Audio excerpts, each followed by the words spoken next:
बंगाल के 75 मुस्लिम समुदायों की उम्मीदों पर फिरा पानी। सुप्रीम कोर्ट में ममता का सपना टूटा। दिलीप घोष बोले, पिछली सरकार में गलत काम हुआ, अब जांच चल रही।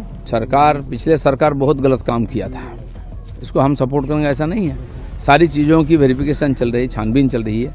जो सही होगा, संविधान के अनुसार होगा, वही होगा।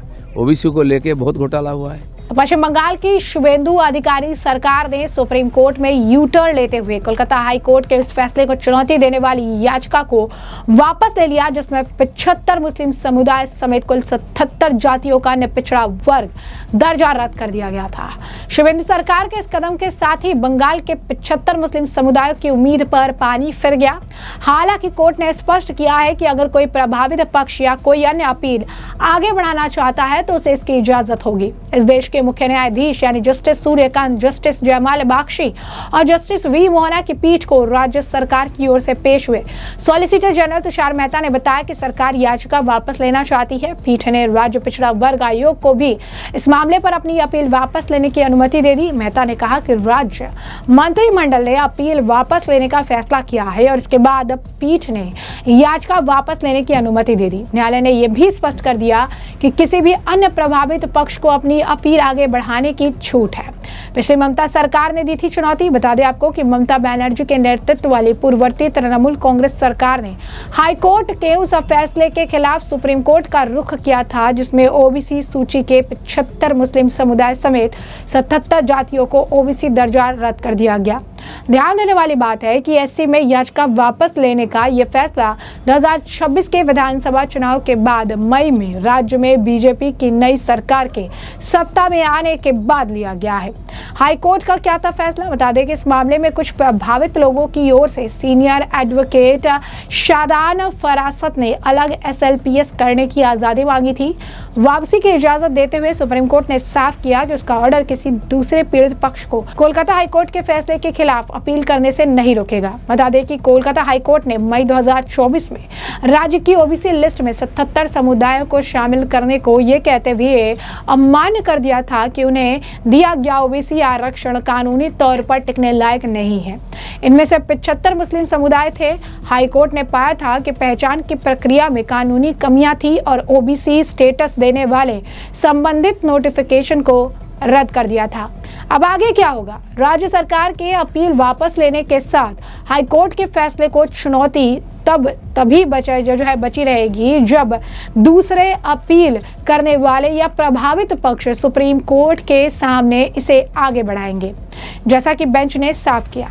हाल ही में पश्चिम बंगाल विधानसभा ने हाई कोर्ट के फैसले के अनुसार राज्य के ओबीसी रिजर्वेशन फ्रेमवर्क को रिस्ट्रक्चर करने वाले 2 बिल पास किए।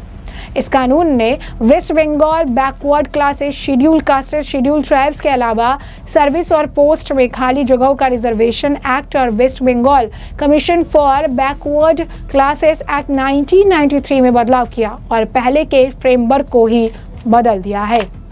इस बीच इस मामले को लेकर बीजेपी के नेता दिलीप घोष का बयान सामने आया। उन्होंने साफ तौर पर कहा कि पिछली सरकारों ने गलती की थी। कैसे फर्स्ट आप कह सकते हैं इस पूरे मामले में मुस्लिम को बनाया गया, सेकंड सिटीजन हिंदू को बनाया गया और मुस्लिम समुदाय से तकरीबन 100 ऐसे उनके आप कह सकते हैं कि सब समुदाय निकाले गए, जो कि गलत था। जिनको मिलना चाहिए था अधिकार वो पीछे ही रह गए। उन्होंने कहा कि ये जाँच का विषय है, जाँच इस मामले पर चल रही है और ये सरकार इस चीज को ठीक करेगी। क्या कहना है दिलीप घोष का, सुनिए।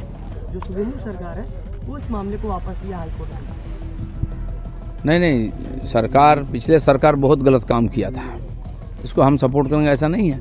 सारी चीज़ों की वेरिफिकेशन चल रही, छानबीन चल रही है। जो सही होगा, संविधान के अनुसार होगा, वही होगा। ओबीसी को लेके बहुत घोटाला हुआ है। मुस्लिम ओबीसी को ये कैटेगरी बनाया गया था, हिंदू लोगों को बी कैटेगरी, 100 से ज़्यादा जाति निकाला गया। मुस्लिमों में कहाँ जाति है? ये गलत बात है, इसलिए स्टे भी आ गया हाई कोर्ट में। उससे क्या होता है, ओबीसी में जो सही में बेनिफिशियरी होना चाहिए उनको वंचित रह गए हैं। नौकरी में बहाली नहीं हो रही है। मेडिकल कॉलेज, इंजीनियरिंग कॉलेज में ओबीसी सर्टिफिकेट नहीं होने के कारण भर्ती नहीं हो रही है। ये बहुत बड़ा अव्यवस्था निर्माण हुआ है। उसको समाधान करने के लिए सरकार और प्रतिबद्ध है, वो कदम भी आगे बढ़ा रहा है। मदन मित्र जो कालीघाट के तो जैसा कि आपने दिलीप घोष का बयान सुन लिया है, इसी के साथ साथ आपको बता दें कि इस मामले को लेकर पश्चिम बंगाल की ममता सरकार पर समय समय पर तुष्टीकरण की राजनीति करने का आरोप लगता रहा है। ये कहा जाता है कि ममता बनर्जी ने जानबूझकर उनकी सरकार के दौरान ये काम किया था ताकि उन्हें अनडिवाइडेड वोट जो है वो एक कम्युनिटी का मिलता रहे, और इसी वजह से इस अपनी तुष्टीकरण की राजनीति को कंटिन्यू रखने के लिए उन्होंने इस काम को अंजाम दिया था।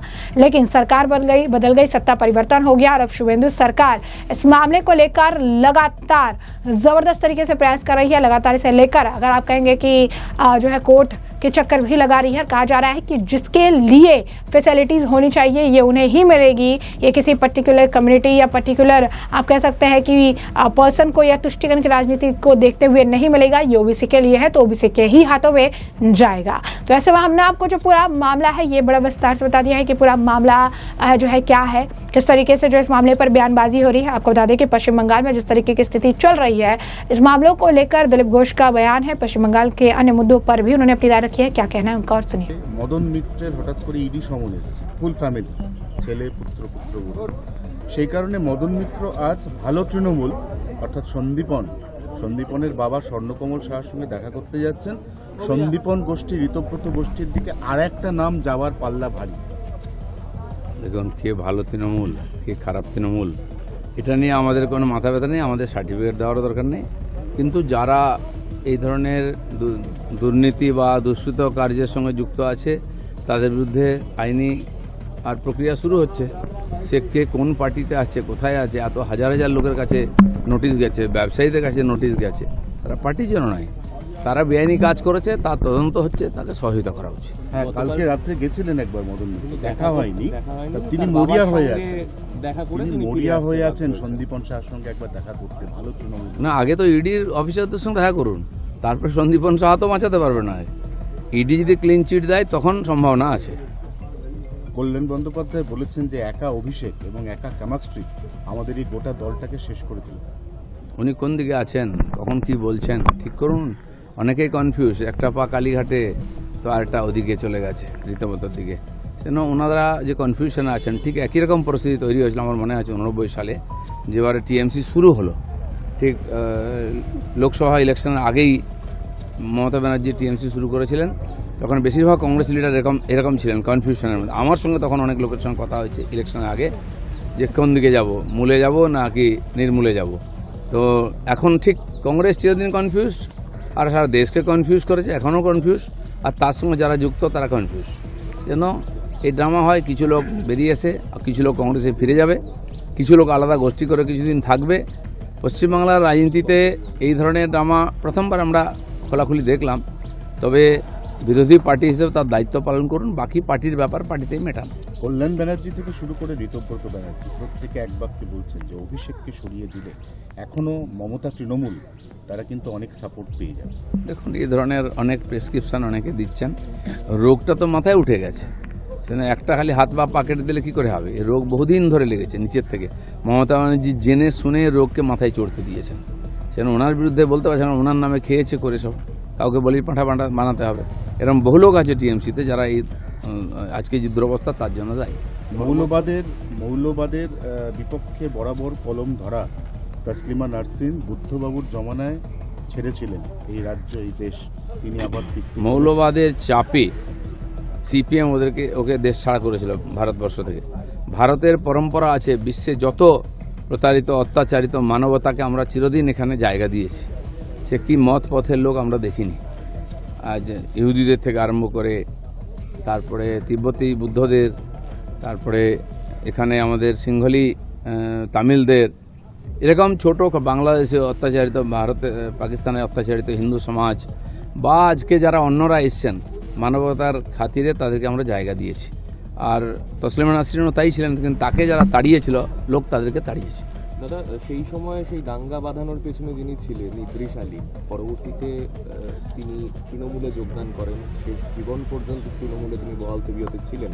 তৃণমূলের তরফেও কিন্তু এই তসলিমা নাসরিনকে ফেরানোর কোনো উদ্যোগই দেখা যায়নি। এই ইদ্রিস আলীরাই সেখানে ছিল না। সেই তো গুয়ের এপিট আর ওপিট। সিপিএম যা করে গেছে সেই মৌলবাদকে এরা একদম খোলাখুলিভাবে তাদের হাতে ক্ষমতা তুলে দিচ্ছে। দুর্নীতি, ঘুষ আর এই যে এত হিংসা, এ তো এই মৌলবাদীরাই বকলমে টিএমসি জামা পরে করেছে, তার পরিণাম ভুগতে হচ্ছে ওদেরকে। এবার যাই হোক, পরিবর্তন হয়েছে, সত্যি সত্যি এটাই পরিবর্তন যে সবাই গণতান্ত্রিক সুবিধা পাচ্ছেন। ধর্মতলায় তৃণমূল কংগ্রেসের যে শহীদ দিবসের এতদিনের যে অনুষ্ঠান, তাতে এবার শেষমেশ ইতি পড়ল। পুলিশ স্পষ্ট জানিয়ে দিয়েছে সেখানে করা যাবে না, ব্রিগেডে করতে হবে। তৃণমূল বলছে না, আমরা এখানে করব না, মানে কালীঘাট পর্যন্ত তৃণমূল আমরা না, কালীঘাটে করুন না, কে অসুবিধা না বলেছে? কারণ কালীঘাট তৃণমূলে কতজন লোক আছে কেউ জানে না। কালীঘাটে করুন, তাহলে লজ্জাটা কমপক্ষে বাঁচবে। বাকি যারা যেখানে পুলিশ বলছে করুক। না, ব্রিগেডে করতে না চাওয়ার মূল কারণ কি কাদা নাকি লোক হবে নাকি? কাদা নয়, কাদা তো লেগেই আছে গায়ে। লোক কোথায় ব্রিগেডে করার? যারা নামাজ পড়তেন রেড রোডে, তাদেরকে ব্রিগেডে দিয়েছিল পুলিশ, তারা করেছেন হিম্মত করে, নামাজ পড়েছেন ওখানে এবং ভালোভাবে হয়েছে। ঠিক সেরকমভাবে টিএমসির যদি দম থাকে শহীদ দিবস করার, ওদের সঙ্গে যদি লোক থাকে, ওখানে করুন কালীঘাটে, নাহলে ঘরের মধ্যে করুন, ছবিতে মালা দিন। আমরা তো দিই, বহু মহাপুরুষের প্রতি শ্রদ্ধাঞ্জলি আমরা দিই প্রতি বছর। তো সব জায়গায় রাস্তায় করতে হবে নাকি? সম্মানের সঙ্গে ঘরের মধ্যে করুন। কংগ্রেসের শুভঙ্কর সরকার মমতা বন্দ্যোপাধ্যায়কে আমন্ত্রণ জানিয়েছেন 21শে জুলাইতে, বলেছেন যে উনি এলে প্রায়শ্চিত্ত হবে এবং আমরাও যে আমাদেরই তো অ্যাকচুয়ালি কর্মীরা মারা গিয়েছে। কংগ্রেসের শহীদ দিবসে যদি মমতা ব্যানার্জি যান, প্রায়শ্চিত্ত হবেই, সম্মান রক্ষাও হয়ে যাবে। হয়ে গেছে। এটা হচ্ছে আজকে এই যে অভিষেক বন্দ্যোপাধ্যায়, তিনি বিধাননগর কোর্টে হাইকোর্টের নির্দেশে শেষমেশ হাজিরা দেবেন, কিন্তু ভয়েস স্যাম্পল টেস্টে এখনো পর্যন্ত তিনি আসেননি। না, কি দেবেন না দেবেন, দিতে বাধ্য হবেন উনি, সেটা নিয়ে কোনো চর্চার বিষয় নেই। দেননি কেন একদিন হাজিরা, আর দিতে বাধ্য হবেন। যতক্ষণ না চালে বিশ্বাস নেই, যান, কমপক্ষে আদালতের প্রতি সম্মান সেটুকু তো রাখুন। শ্যামলী परिवहन। तमाम आपने बयान सुन लिए हैं। इस पूरे मामले पर अब आपकी जो राय है कमेंट सेक्शन में कमेंट करके जरूर से साझा करिएगा। धन्यवाद।